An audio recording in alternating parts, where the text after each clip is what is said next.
Good day, everyone. So today I've got Radostina with me.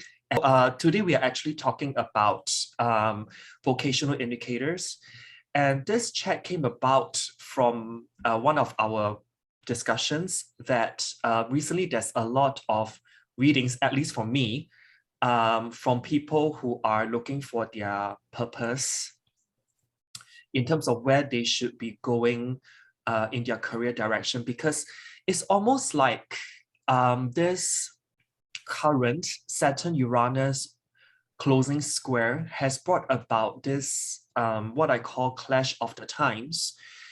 And it's time to kind of pivot. I think the keyword here is pivot, and to redirect your life's direction and structures in order to welcome a new cycle.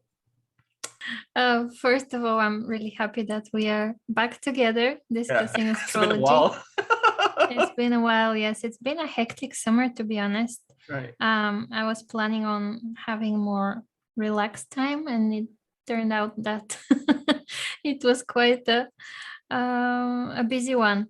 But yeah, the topic of where am I heading towards in this life in regards to career, and being more authentic and Right. finding the thing that people actually want to be doing and making sense for them and making them happy is something that is popping up more and more lately. And people are really on a crossroad, and they really want to be doing something that makes sense. And it's even not so much about how much money it will bring in the short term, but it's an investment towards a happier, more meaningful future in their work life. And that's definitely like they're looking for their mission in life, basically.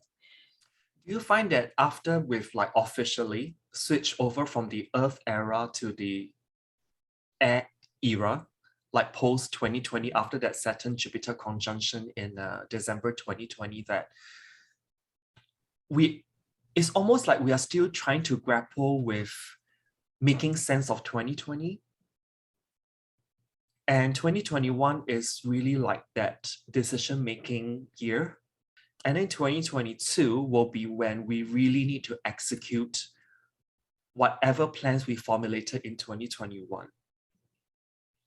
Yeah, it's like a transition year. It's like finding the balance maybe, or finding new ways as well. I mean, it's like that square between Saturn and Uranus this year, which is like 3 times, I think, in 2021. Yeah. And then in 2022, I think we've got eclipses highlighting that that square as well. So it's almost like this year we're making plans, and then next year we have to make that decision to leap off the cliff. And also materialize, because the nodes are changing from Gemini, the Gemini Sagittarian axis to Taurus Scorpio. So it's all about the money, baby.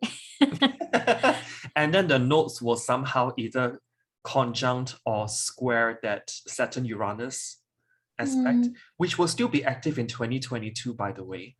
And it's highlighted by eclipse, and the notes are there. It's like, wow, I just see like there's this like upgrade of our personal timelines. It seems to me that things will only accelerate from now on in terms of living the Aquarian age, so to speak. Yeah, but on a material level, like money-wise, there might be some struggles. But having said that, I find that the air era, right, is really like, you know how the Earth era is more about that fixed or permanent job contract in which you just, irregardless of what you do, you get this kind of a fixed rate at the end of the month, be it how much or how little you do, plus the benefits that comes along with it. But now I find that more and more of those being taken away, and it's being replaced by, be it project-based work, Yeah. and anything that's like freelance. Yeah. Absolutely. That's actually, I had a client earlier today, and he was on a crossroad in his career path, and it was interesting because he felt like he has to be doing one thing, Right. and it should be one thing only, and that's that. And because of this belief, he couldn't see the opportunities that he's getting. And then when I told him that he doesn't necessarily have to be stuck in one place and do one thing, and this actually will make him a lot freer and feeling more confident in what he's doing, and actually making more money if he's Right. doing different things. And he was like, oh, you're right, and I've always wanted to be doing this, but I for some reason I thought that I have to have one job. And I'm like, no, you don't have to. I think that's like fixed income become variable income, fixed working hours become flexible working hours, fixed location become working from anywhere in the world, and job security as per pre-2020, it becomes like on-demand jobs. Like, I think that as I mentioned before, that people will be wanting to be more and more authentic in the way they work and to believe in what they're doing. So I think it's quite an exciting time that we're living in, even though it's a little bit scary because of all the insecurity and all the changes and all the uh, impossibility of really planning the future. It's still the uncertainty is quite strong. I think it's almost like, in the Earth era, we've been kind of like put into a mold as defined by people up there, what they want us to be. And so we just kind of conform into that norm. Yeah, but speaking of the Aquarian era, Aquarius is a fixed sign. So it's a little bit tricky because there's still some sort of a mold, but it's more of I'll be doing whatever I want. Nobody's going to tell me how to do it and what to do. Yeah. I mean, when I do like a vocational horoscope for people, I always try to tell them in the beginning of the reading that what I'm actually trying to tell you is to profile your unique selling point. What are your special know-hows or skills that really sums up your unique offering to the world? Yeah, and at the same time, you will see in my presentation in a moment that I have mentioned that even though I'm an Aquarian person myself, and I have put in the last slide that wherever Capricorn and Saturn are, this is where we will struggle the most, but this is where we can become masters of that area. And oftentimes it happens to be part of our career path. I have it in as part of my presentation later as well, is that Saturn also represents what actually you need to go out there to achieve in order to get the most innate fulfillment as well. And with that, Saturn is the most tangible planet. And so whatever that you work via Saturn's like the grind of it all, really put in the hours to kind of perfect, because Saturn also rules like perfecting something along the way. Yeah.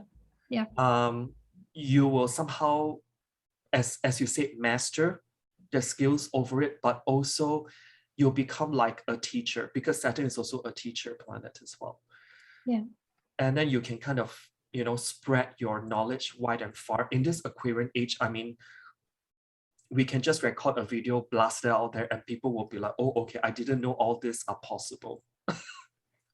Things are so kind of instantaneous.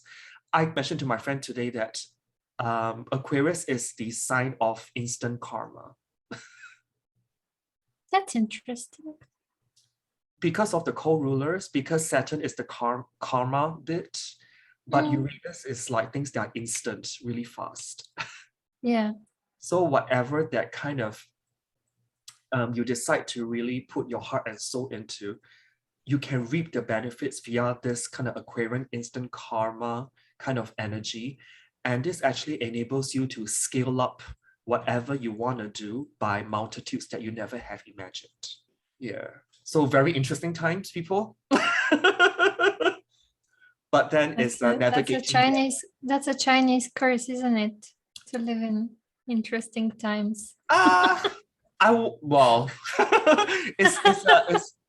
it can be on one hand very interesting and exciting, which is Aquarius, but it can also be that Aquarius is also the sign of like acceleration.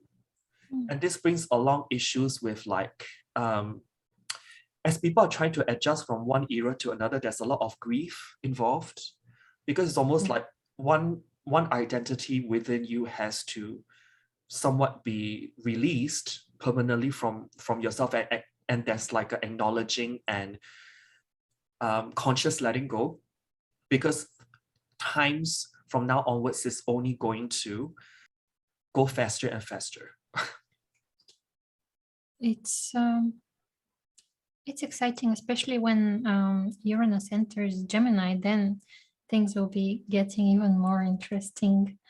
So what do you have to present for us, like with the vocational? I have the basics. I really have the basics from Western astrology perspective. What are the main things that we look at when we are looking for our career path and when we are reading a chart?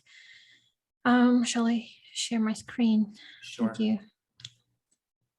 So we can take a look at this. Maybe. Yes. Okay. So we have the chart. We have the 12 houses, and what we are looking in the chart is the second house, the sixth house, and the 10th house. The second house is the house of finances, the house of money, the house of how we make money in an honest way, how we work, what kind of job to take on so we can make money. The second house is interesting because it has also our value system there. So if we have problem with money, we probably have some sort of a problem in our understanding and value system, and how we've been taught about money and about things that we own and things that we that are precious. So if you have problems making money or keeping money, that means that somewhere in your values there's something that's basically working against you and the material part of life. But in general, we have to look at what sign does the second house start in, and then we have to find the ruler of the second house as well and where it is in the chart. And this is one indicator of what our job should be. Not necessarily our career, but if we want to make money, what should we do? The sixth house is the house of everyday work and the way we serve others, the way we serve the public. And this is our everyday schedule. This is how we work. This is our colleagues as well, or the people that we hire. So the sixth house also indicates how we go about in our everyday work life. For example, if we have the sixth house in a earth sign, this would indicate that maybe we are not as flexible, and we don't need to be flexible in our work life. And for example, if you have the sixth house in Gemini or some air sign, we need a lot of communication. We need a lot of moving around, and even especially when there's Gemini anywhere in the chart, it means that we have to be very curious and flexible, and to have at least two things that we switch from so we don't get bored. Again, how with about mine though? My sixth house starts in Aquarius. it's the same. I mean, you're a rebel. You can't work under any rules, and you prefer to just be on your free schedule. I mean, when there's Aquarius, it suggests that we need to feel the freedom. We need to feel like we are setting the rules. And maybe you are working 24/7, but it doesn't matter because you have decided. So nobody's telling you to do so. And this I is don't super have to answer important. to a boss or something. Yeah, exactly. Plus your sixth house in Aquarius. I mean, Aquarius is the ruler of astrology, so pretty much explains it. And we are again looking for the ruler to see where in the chart it is, and it gives us more information on what exactly is happening during the day and in our schedule. And then we have the 10th house, which is the house of career. This is the highest point in our chart. This is where we can reach our biggest accomplishments. And this is our vocation. So basically, this is where we are all trying to get to at some point in our lives. And of course, the 10th house sign, where the 10th house starts, suggests what type of career we are going to be heading towards, and our path to getting there. And it might be even, there might be different things that we do in life, and they will always have something to do with the 10th house sign. And of course, the ruler, we're looking for always with the ruler as well. So this is the basics. You get the second, the sixth, and the 10th house. You check their signs and you check where the rulers are. Of course, if there are planets in these houses, they give extra information, and this might mean that you might concentrate your efforts on one of the planets, or in all of them. You might have different type of things that you're doing during your life, so or at the same time. And I have prepared very interesting examples of people with different developments in life. And there's one person who works so many things, and he does it as his career, and they're different, and at the same time when he's working on them, like I think that at least three things that he does. So yeah, there's actually this example. We have the second house in Aquarius. So that means that this person can make money out of Aquarian things. IT, HR, astrology, you name it. I mean, everything Aquarian can bring money. But to know exactly, maybe to know more specifically what to go towards, we're looking at the ruler, which is Uranus, and Uranus is in Scorpio in the 10th house of career. So some combination between Aquarius and Scorpio, which narrows down the things. It means that through his work and through the way he makes money, he can bring change, he can bring transformation.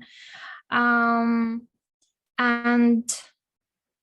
he also, both Aquarius and Scorpio are rebels. They don't like to be under anybody's rulership, or they don't want to be answering to anybody. They want to be doing whatever they want. They're quite stubborn, so he needs to be independent, and he needs to be an authority, because the ruler of the second house, the way he makes money, is in the 10th house of authority. Plus he has his ascendant in Capricorn, which is authority itself. So it all leads to being able to work and be independent, and bring change and bring impact into the world. It's almost like he finds his power by calling the shots, right? Second house ruler in 10th. Yeah. And then we have the 6th house in Gemini. And as I mentioned before, where we have Gemini, we need to have different things that are making things interesting for us. We need to be flexible. We need to be moving constantly, because if he stays in one place for too long, he'll get bored. So the ruler of the 6th house also suggests that throughout his day, he's probably communicating a lot, and that's what he actually does. The interesting part is that his ruler is also in Scorpio in the 10th. So again, this topic of being an authority, being his own boss is and bringing change to the world is something that constantly repeats itself throughout the chart. And there we have the Scorpio 10th house, midheaven. So looking at the ruler is in Pluto is in Libra in the 9th house. So it suggests that his career has to do with higher education and Libra things. Let's say, I don't know, the justice system, which he is part of it as well. So from all these things, what we can say is that he needs to be his own boss. He needs to have at least 2 things that he does, different projects, different work types, and he needs to bring impact and transformation. Plus, he is into teaching, and Libra is not only justice, but also consulting, also working with people. So it's a very social person. Also, we have Venus and Mercury as his highest planets, even though they're in Scorpio, which is quite a difficult sign. Virgo and Venus, they like talking to people. So what he actually does is he's a psychotherapist, Okay. and he is also a teacher in the university, and he also works in the justice system. Does he apply his psychotherapy knowledge into criminal justice in particular? Mm-hmm. Okay, I picked that up. Yeah. Yeah. Yeah, and he's a very much of a freelancer kind of nature, and is very project based, or he works in a small group in which there's a very flat hierarchy, because 2nd house Aquarius, they like things like decentralized. Yeah, well, he works on projects as far as I know, and he always is looking for partnerships at work. I mean, he's just always, wherever he goes, people want to work with him.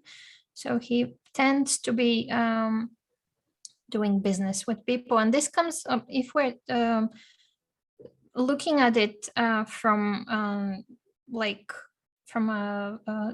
the old rulership point of view. Scorpio is ruled by Mars, and his Mars is in the 7th house of business and partnerships. So this also is confirmed, and it's also in the sign of the 8th house, which also has to do with psychology. So it's and from then on we are going to see also, I'm going to talk about the North Node, and the North Node is something very important in everybody's life. Of course, this is probably one of them, if not the most important thing in our charts, because this is our mission in life, and it's always connected with what we do career-wise, I think, anyway. So yeah, we should incorporate the North Node energy in our career path to make sure that we are actually working on this energy, and where where it is positioned, in which house the North Node is, shows where we should concentrate our energy. And of course, we need the ruler of the North Node for more indication and more specification about how to reach out this point of life. Basically, we should be there by our 37th year, when there is the return of the North Node. And yeah, I have because I teach astrology, and I always have this question to my students at the end of our course. There's a test, and one of the questions is I give them an example of the North Node of a person and where their ruler is, and for example, also the ruler of the midheaven. And I ask them, what do you think this person works? They always nail it down. I mean,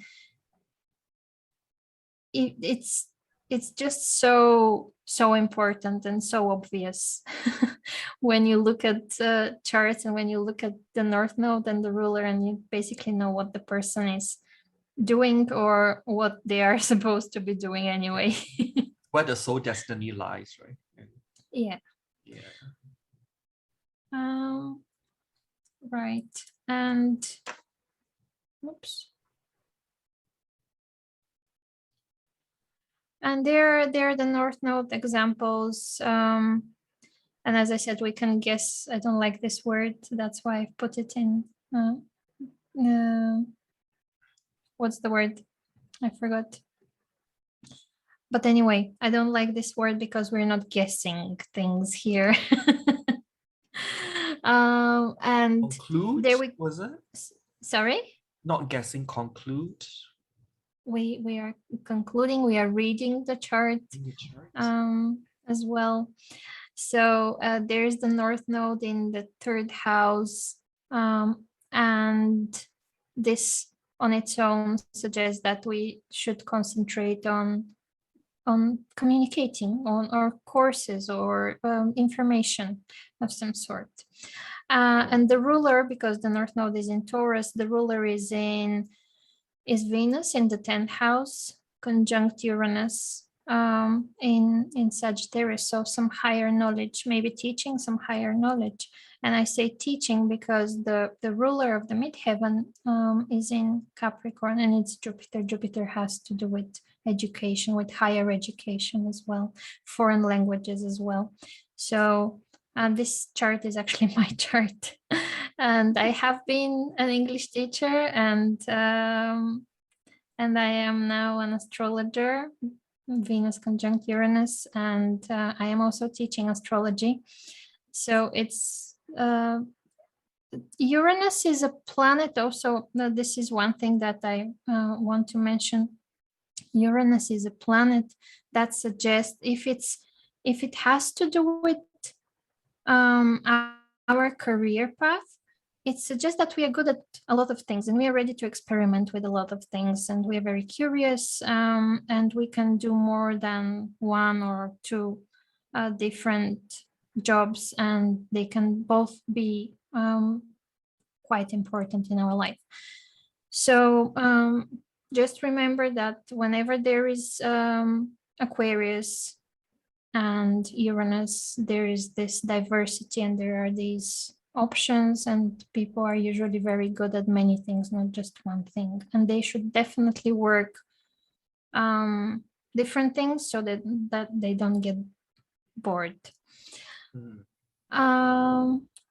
In this chart, in the therapist chart, his North Node is in the 8th house, which is of course the house of psychology, and it's in Virgo, which means Virgo is quite discriminative, and it's basically cleaning the subconsciousness, and the ruler is in Scorpio again. It has to do with psychology, and it's in the 10th house, which suggests that he's an authority in this sphere.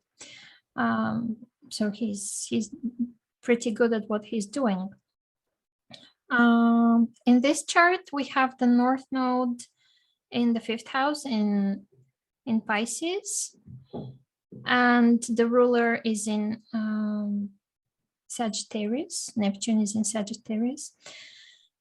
And this woman has her own language center. She's working with kids and foreign languages. So you see 5th house of children, Neptune in Sagittarius, foreign languages.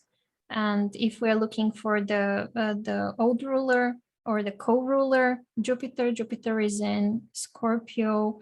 And because I have worked with kids in this kind of business, I know how transformative this is. So Jupiter in Scorpio suggests transforming somebody's life in a way, and conjunct the moon, taking care. Moon is always mothering and has to do with Moon is kids. also like kids, right? As well. Yeah. So, yeah. So there you go here. And here we have the last example with the guy whose North Node is in Gemini. This is not as obvious, even though to me it is, because North Node in Gemini, you would say he's probably very chatty, very a person who deals with communication. The ruler is Mercury, and it's in Cancer and in the 11th house. So he's a construction engineer, and he's a very clever guy as well. And he's been working as a construction engineer for a very long time. Constructions are in the 10th house. There's the big structures, and in Cancer has to do with property. So it definitely makes sense. Engineering comes from the 11th house, and Uranus in the 4th opposing the North Node. So it's basically this is what makes it actually quite obvious to me. Now, as far as I know, he's moving more towards the IT sector, but it still makes sense because, again, the North Node is in Gemini. Oops, sorry. And the ruler of the North Node is in the 11th house, which is an Aquarian house.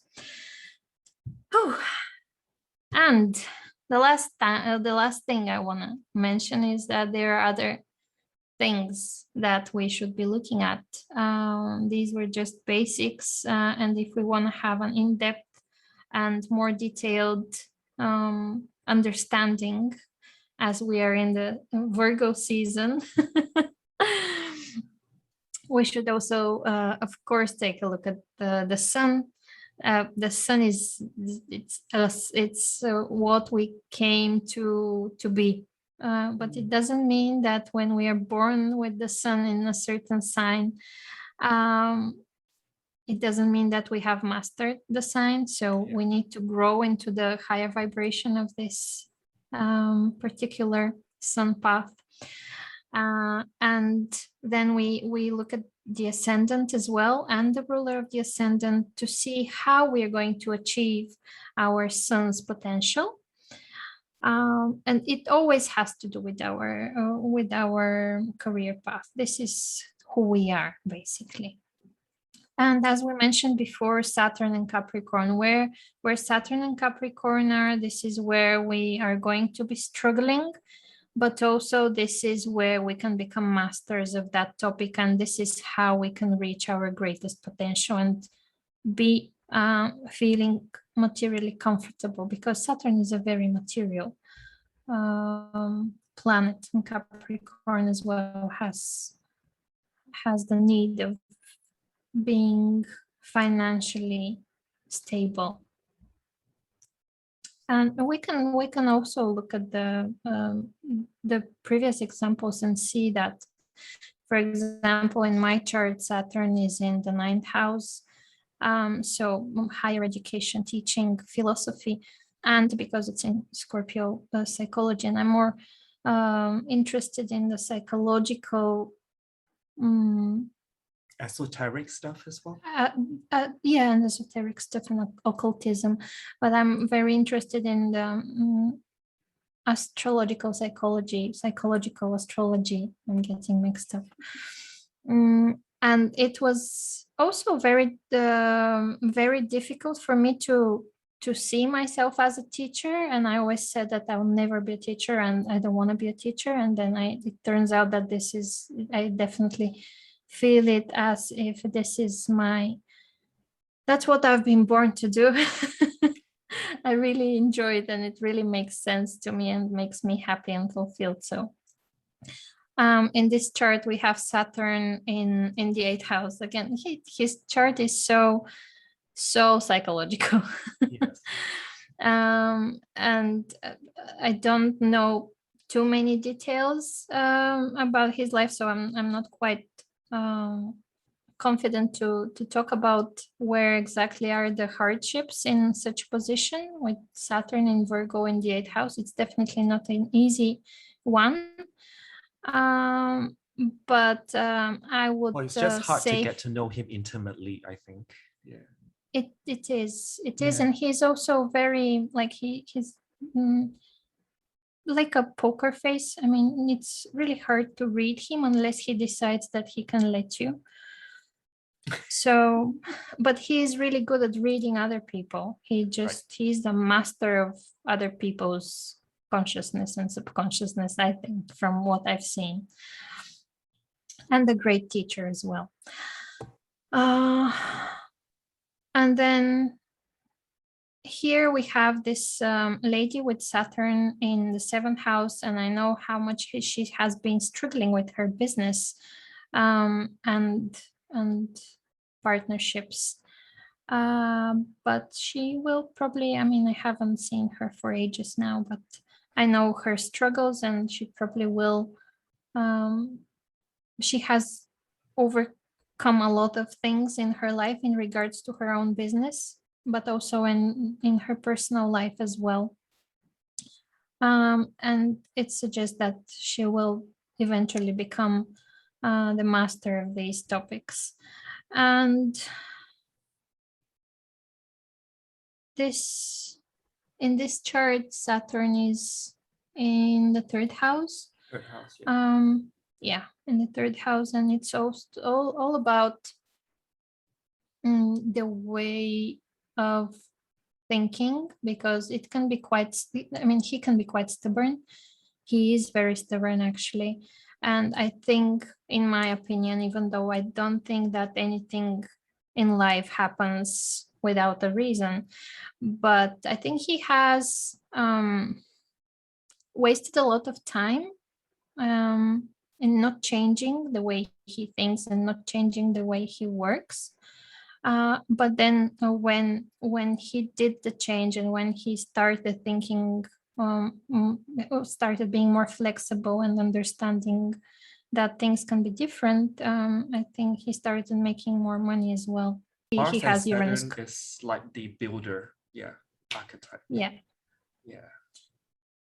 And here the geniosity is coming from Mercury conjunct Uranus, even though it's quite a wide conjunction, but still very, very clever person. So yeah, that's about it from my point of view. What do you have? What do I have? I'll just share my screen in a minute.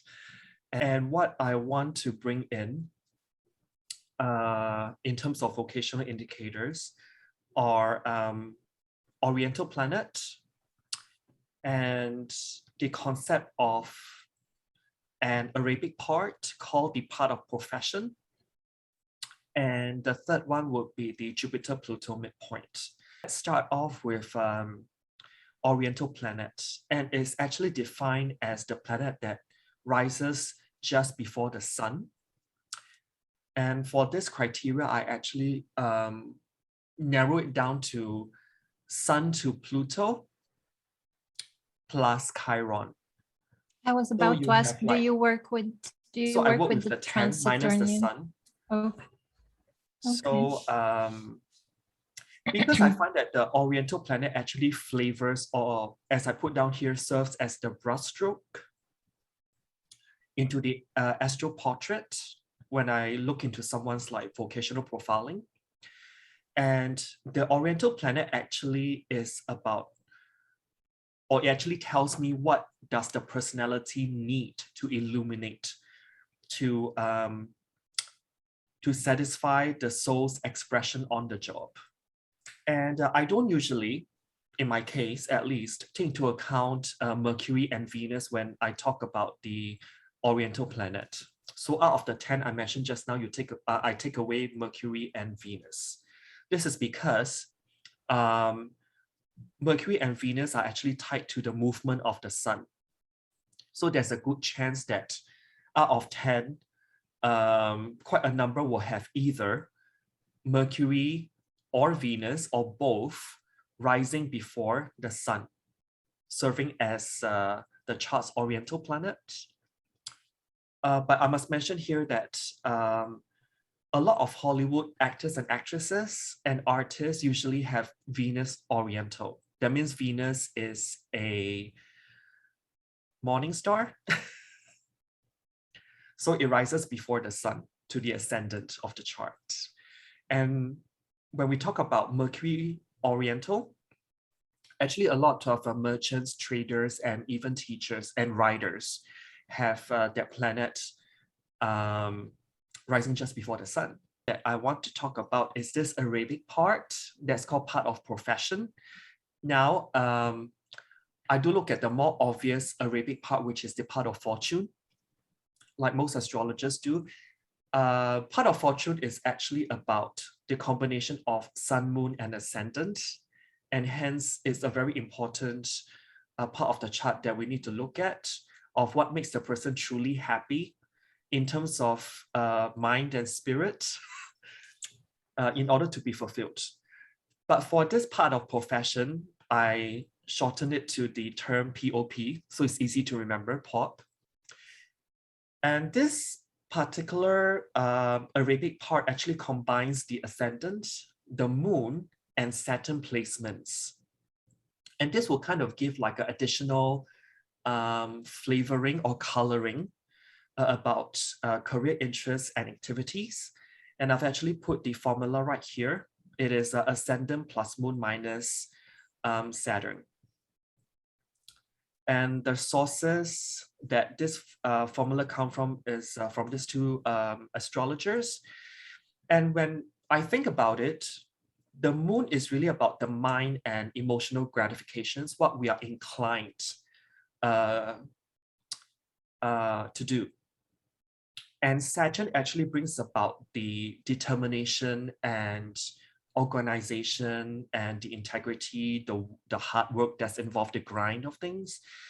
And if I were to combine the three parts, which are ascendant, the moon, and also Saturn, this really talks about where can we apply our emotional and mental discipline, because moon is also about the mind as well, and the determination and the hard work in order to attain that deep, tangible, mental and emotional fulfillment.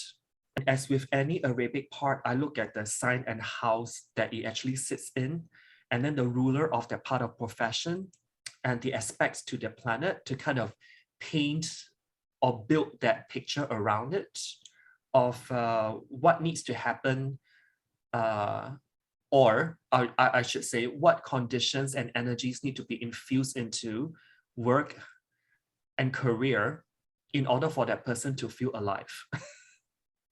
And where can that person actually apply his or her energy to in order to get, at the end of the day, that very deep emotional satisfaction and fulfillment.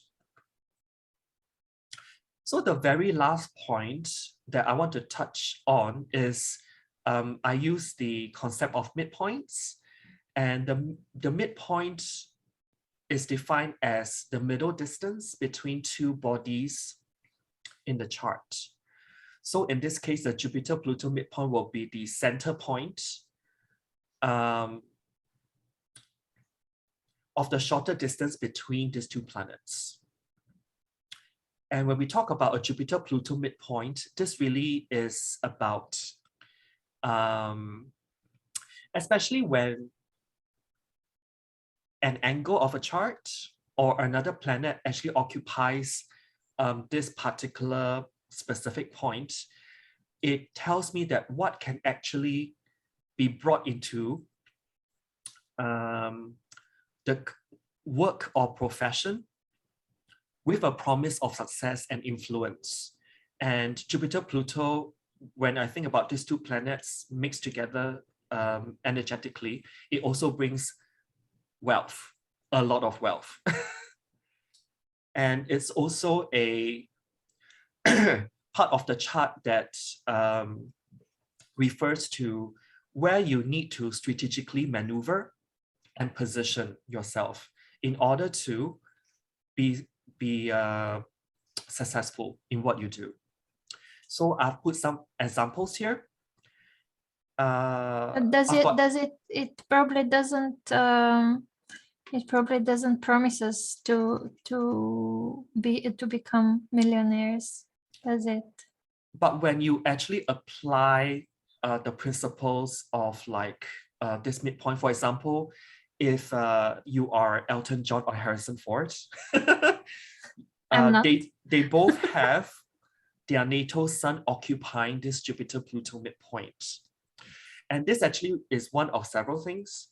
When you have sun occupying the Jupiter-Pluto midpoint, it actually brought them, on one hand, a huge ego, because it can happen.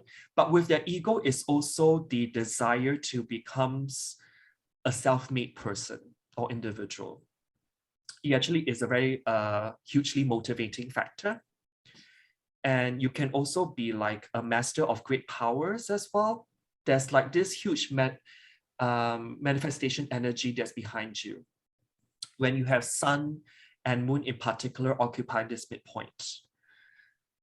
Do you think that people can have such a position in their chart, like Elton John and Harrison Ford, but not use it? Or is there some inner power that actually makes you make use of this energy? As with anything in astrology, there are different like levels of what do you call that? Where each planet and each midpoint will function in your chart.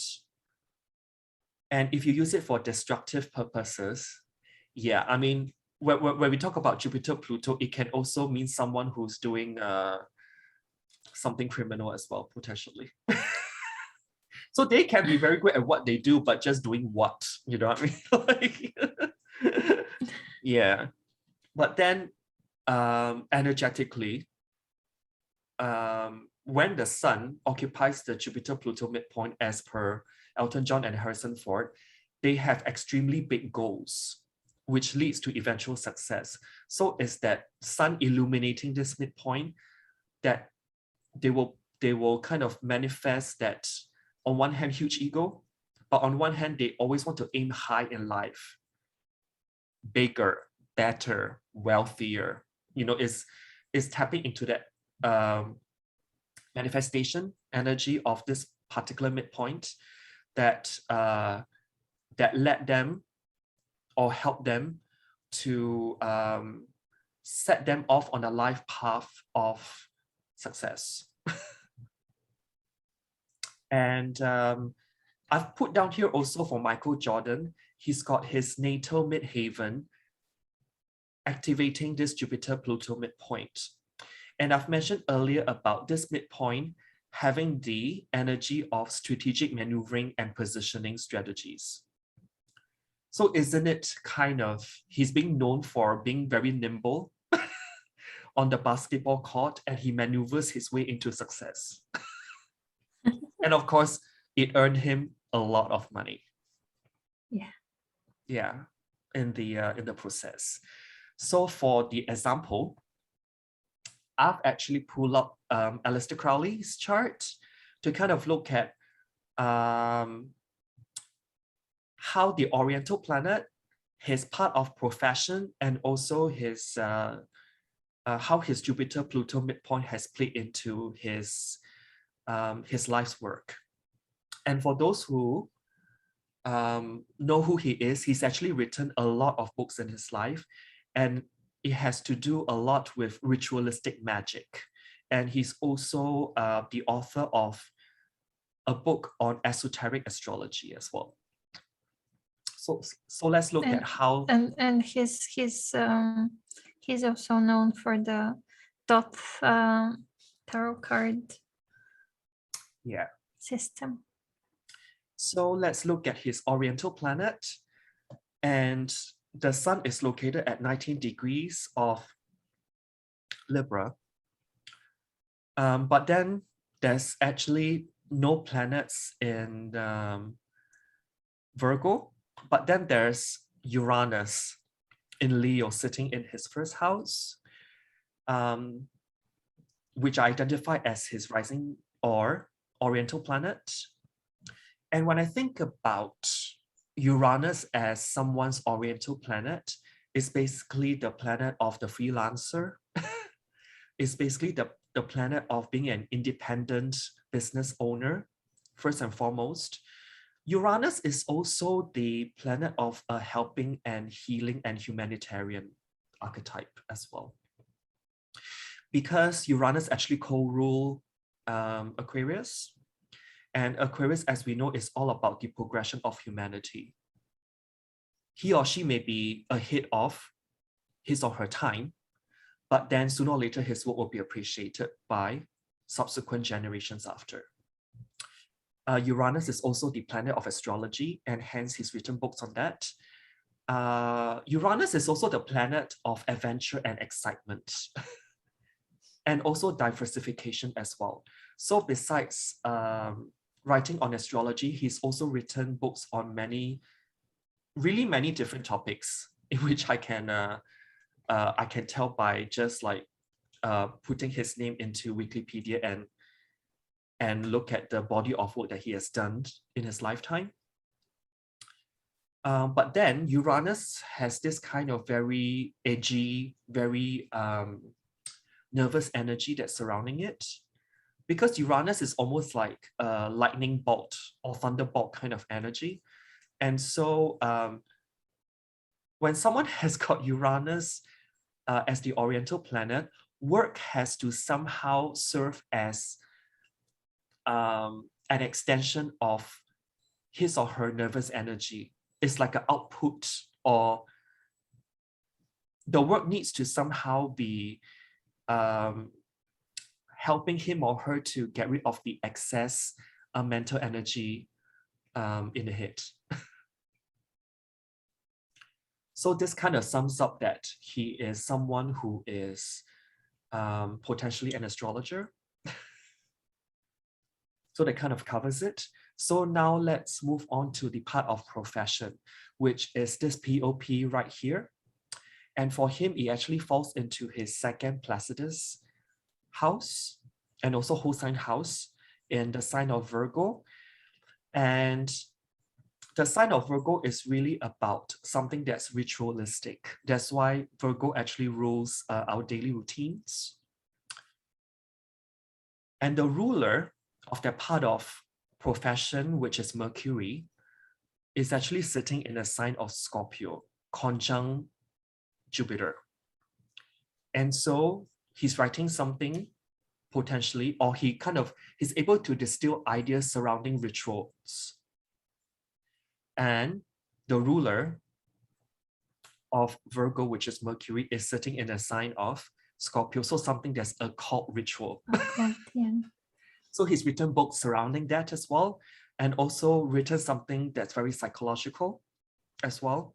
And he managed to because Virgo is a very weaving sign, and he manages to weave like seemingly different disciplines into one cohesive whole. That's what Virgo does. It distills the interdisciplinary information into a cohesive whole. And also, if we look at the ruler of that part of profession, which is Mercury, it actually forms what I call a T-square with Uranus and Saturn. And this also brings in the energy of the ascendant and descendant. As what Radostina mentioned earlier, ascendant is really how we approach life or how we get on with life. So he'll be using a lot of his mercurial qualities, combining it with astrology, which is Uranus over here, and perhaps becoming a teacher as well, of sorts, with others or with the public. Seventh house is how you interact with the public. So when Saturn is there, he may or may not be the most kind of friendly person. But then not to forget that Saturn is in his home sign and is opposing Uranus. So this actually tells me that in his first and seventh house, by the way, so it's almost like he will actively, first and seventh house, because it's a cardinal house, first, fourth, seventh, and 10th, to use his mental faculties towards the progression of humanity. And he'll somehow become like an authority figure in terms of that. And this is done via writing, which is mercurial, or other forms of communication back then, but also publishing books as well, because Mercury is pretty close to Jupiter, which is the sign of like the publisher of things. In order to spread his healing and helping message behind things out to the world. Also, one very interesting thing is that because his birth time is relatively accurate, and so I looked at what aspects his part of profession actually links to the rest of his chart. And for him, his part of profession is actually very close to squaring the ascendant and midheaven midpoint, which is indicated right here. So it's a square aspect. And when we talk about the ascendant and midheaven aspect, it's really about what energies is he predisposed to actively manifest in his daily life. This is what this midpoint is about, because it is the middle point of the ascendant, which is, you know, the physical body and you, and the midheaven, which is on top of vocation or career, is also about where your highest state of consciousness is located, because the midheaven is the highest point in anyone's chart, and this is where you talk directly to God. And when the part of profession is the most highly expected thing to it, it actually tells me that he will be using his part of profession characteristics and actively manifest it in his life on a day-to-day basis. So the third and last part of this delineation is about the Jupiter-Pluto midpoint. And for him, the middle point of where Jupiter and Pluto is, Mercury is actually occupying this specific midpoint. And this really emphasizes his mercurial properties. It's in the fourth house, is a house of, on one hand, security, property and land. But fourth house is also about the deepest part of our consciousness. And he has how come that as well. How come Mercury occupies the midpoint? Because Jupiter is here and Pluto is here, so wouldn't the midpoint be somewhere here? I think you have actually. Yeah, So I've actually also generated the midpoint tree according to this chart. And this is actually pulled out from Solar Fire. For me, I actually look at the not only the conjunction, the opposition, I also look at the square aspect. And this is the midpoint tree, I would like to call it. And I look to this in every client's chart actually for some deeper layers of clarity. And if I look at his Mercury tree, his Mercury actually squares this particular midpoint. Yeah. Some astrologers actually use also the semi-square. That means 45 degrees. Yeah. And so it will actually lengthen each midpoint tree even longer. So at some point I need to do a cutoff because otherwise there's just too much information and you get lost in the forest and can't see the light. So I stop at usually the square. So anything that's, which means Mercury can be expecting this particular midpoint, which is Jupiter-Pluto via conjunction, opposition, and square. And I stop at a square. But some people use semi-square as well, which is, you know, each to their own.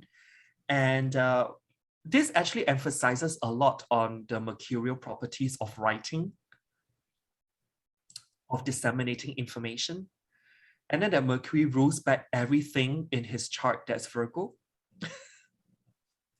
And anything that is in the sign of Gemini, which are both like very communicative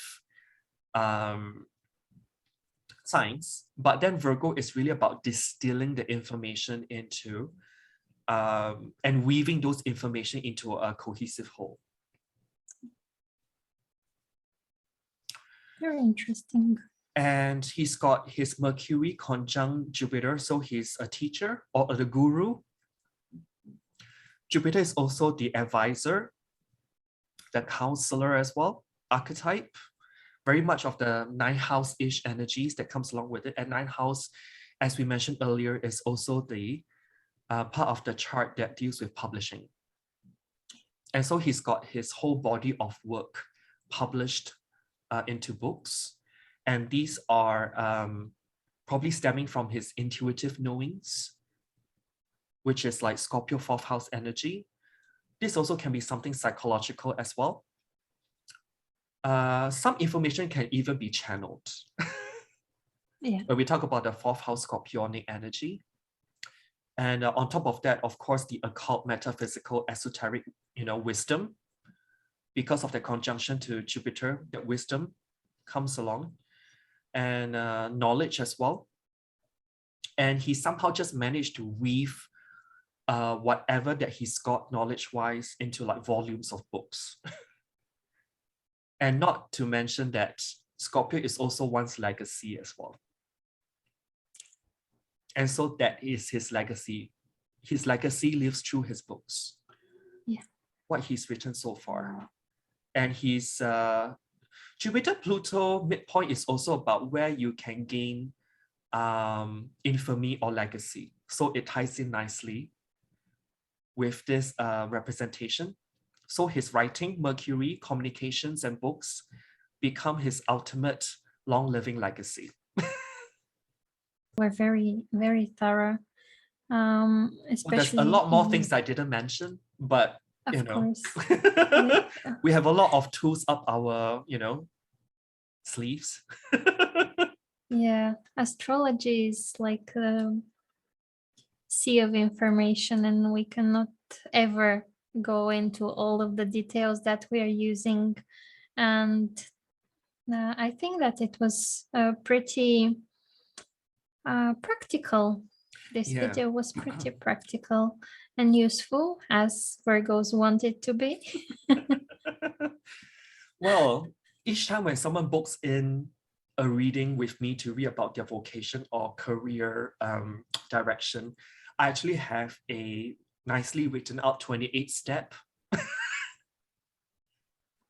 methodology think that it's very, that I yeah, use. And actually like you scribble have a lot of Virgo. go through that 28 steps. And then with that 28 steps, I like, as a Virgo rising myself, I combine what I see pictorial wise, and when it kind of repeats itself time and time and time over again, it builds that that imagery in my mind. And I make my own conclusions, like, I've written down certain recommendations for that person. I think it's important to mention as well that when you go to an astrologer and ask for career direction, it doesn't mean that in life you will be just hopping on right on your career direction and that's that. I mean, you have to go on your path. You have to experience certain experiences, and you have to learn certain things in order to find your best option, and in order to find your vocation. So sometimes it has to be a few things that you have to go over until you get to your final and happiest place in regards to work life. So don't worry when you get, like, for example, answers like, well, you have to do something with studying communication and I don't know, just running all over the place, being restless, because this will teach you a lot of things in order to get to your higher point. I actually, when someone books in a reading with me, the first reply email that I send them is that it's actually a small paragraph I've written. And I always tell the client that your vocation or your ultimate life career path, so to speak, is never a straight line. Exactly. And I usually put into the paragraph what I've worked as in my previous jobs or string of jobs that led me up to this point. But when I look back in retrospect, each and every single job that I've done in the corporate world has somehow contributed to what I'm actually doing in terms of skills development. And it can be described by the same, like, second, sixth, and 10th house and your north node, and it all fits in. But you have to walk this path in order to find what really makes you feel amazing. I think it's that preconception that going to an astrologer is the end all and be all. Yeah. Anything more to add? I think this was a wonderful talk, and I hope that everybody enjoyed it. And if you feel like getting in touch with us, feel free to message us. Yes, and all our details will be in the description box below. Just one parting message, because a lot of people come to me for a vocational career reading. Their first question on their mind is that when will things go back to normal? Not going back to anywhere. No. And I usually explain to them the difference between a cyclical change and a structural change.